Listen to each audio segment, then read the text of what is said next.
Halo teman-teman, perkenalkan saya Jose Manuel, mahasiswa program studi pendidikan guru sekolah dasar Universitas Kristen Petra Surabaya. Pada kesempatan kali ini, saya ingin membagikan satu hal berkaitan dengan dunia pendidikan yang sangat jarang diketahui oleh masyarakat pada umumnya. Bahkan untuk orang-orang yang sudah berkecimpung dalam dunia pendidikan pun masih ada yang belum mengetahui tentang hal ini. Untuk mengetahui apa itu, langsung saja kita lanjut pada bagian yang berikutnya. Inilah topik yang akan saya bagikan kepada kita semua, yaitu tentang Individualist Educational Program atau IEP. Dalam bahasa Indonesia, lebih dikenal dengan istilah Program Pembelajaran Individu atau PPI. Apa itu PPI? Pengertiannya adalah dokumen tertulis mengenai program khusus bagi setiap murid yang memenuhi syarat untuk mendapatkan layanan sesuai kebutuhan khusus yang dimilikinya. Di sini saya akan lebih berpusat kepada beberapa hal, contohnya yaitu tentang program khusus. Di sini PPI merupakan sebuah program khusus atau program layanan khusus yang diperuntukkan untuk anak-anak yang tergolong memiliki kebutuhan khusus. Untuk dipahami dengan lebih mudah, PPI ini merupakan sebuah program layanan khusus yang diperuntukkan bagi murid atau anak-anak yang tergolong memiliki kebutuhan khusus.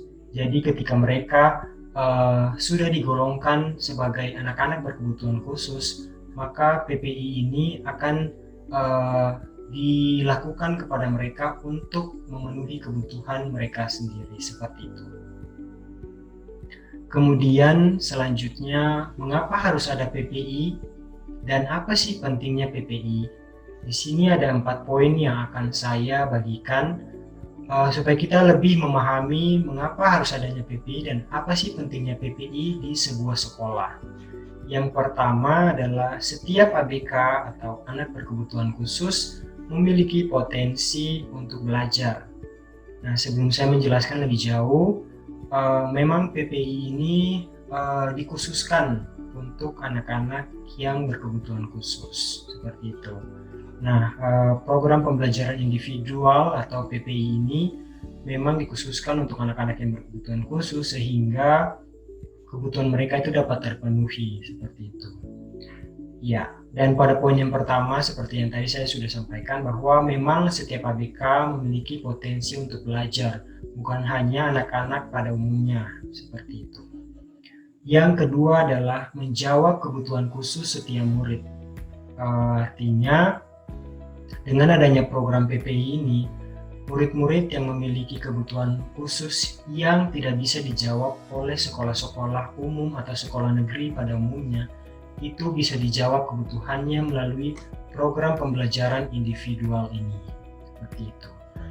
Dan poin yang ketiga adalah memaksimalkan kemampuan murid yang tergolong ABK atau anak berkebutuhan khusus. Di sini dengan adanya PPI bukan hanya menjawab kebutuhan, tetapi memaksimalkan kemampuan yang ada pada anak-anak atau murid berkebutuhan khusus. Dan poin keempat adalah memberikan arah proses pembelajaran terkait hasil asesmen yang telah diperoleh. Nah, PPI atau program pembelajaran individual ini juga memberikan arah kemana sebuah proses pembelajaran itu harus berakhir atau memberikan tujuan. Di sini dikatakan ada proses assessment, artinya sebelum PPI ini dijalankan, ada proses pengumpulan data yang dilakukan sebelumnya, seperti itu. Nanti akan dijelaskan pada bagian berikutnya. Nah, ini merupakan bagian mengapa pentingnya PPI ini harus diadakan. Secara singkatnya, bahwa program PPI ini penting diadakan untuk menjawab kebutuhan anak berkebutuhan khusus yang tidak bisa dipenuhi pada sekolah-sekolah umumnya seperti itu. Oke, selanjutnya ternyata program pembelajaran individual atau PPI ini juga memiliki tim. Di dalamnya ada murid, ada orang tua murid, special education teacher atau guru daripada anak-anak berkebutuhan khusus, ada school principal atau kepala sekolah ataupun penanggung jawab, ada juga terapis, ada juga dokter atau perawat. Nah, di sini mengapa PPI membutuhkan tim? Karena untuk mendapatkan data yang akurat tentang seorang anak yang berkebutuhan khusus itu tidak hanya diperoleh daripada guru saja, namun datanya bisa diperoleh daripada orang tua, bisa diperoleh daripada tim medis yang merawat sang anak tersebut, sehingga sangat dibutuhkan beberapa pihak yang ada dalam tim pembelajaran individual ini. Nah, tugas daripada tim PPI ini selanjutnya adalah berkolaborasi dan saling mengkomunikasikan perkembangan apa saja yang telah dicapai oleh sang anak, seperti itu. Selanjutnya adalah, PPI ini juga seperti yang sudah saya jelaskan pada bagian awal, bahwa PPI merupakan dokumen tertulis.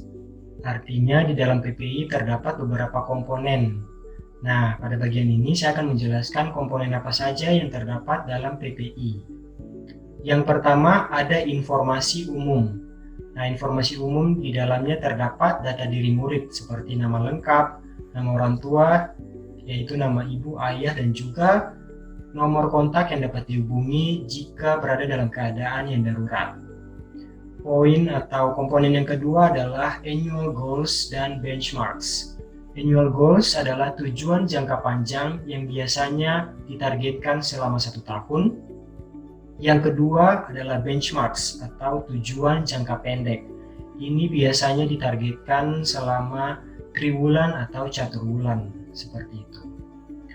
Dan juga ada lampiran dan affidavits atau laporan tertulis semacam itu. Di dalam poin atau komponen ketiga ini biasanya mencantumkan dokumen penting seperti laporan kondisi fisik dan juga rapor, seperti itu. Nah, untuk PPI ini sendiri sebelum disusun itu ada proses asesmennya terlebih dahulu ya, seperti saya sudah jelaskan sebelumnya, bahwa proses assessment ini memang penting untuk mengumpulkan data daripada anak berkebutuhan khusus ini, sehingga kita tahu kebutuhan apa saja atau perkembangan apa saja yang telah dicapai oleh sang anak, sehingga ketika tim menyusun PPI itu sesuai dengan tujuan yang nanti akan dicapai, seperti itu. Nah, itu saja yang dapat saya bagikan kepada kita semua. Semoga apa yang saya bagikan dapat menjadi wawasan baru bagi kita semua dan membuat kita lebih peka lagi terhadap isu-isu pendidikan yang ada di Indonesia. Sekian dan terima kasih.